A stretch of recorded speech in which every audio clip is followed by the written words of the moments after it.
For me, today is the start of something new, even if it feels like nothing truly important still is.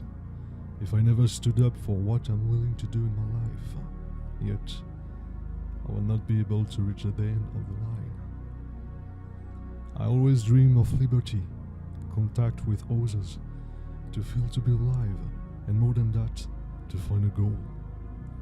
I understood that I'm going to find this goal by helping others, and to do that, I need to travel, to work hard on myself, reach tremendous mountain, swim infinite oceans, and dig to the core of my own heart.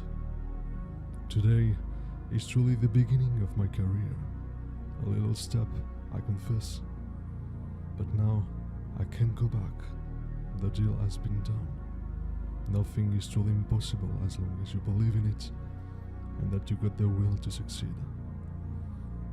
Welcome to the third episode of the Expeditio series.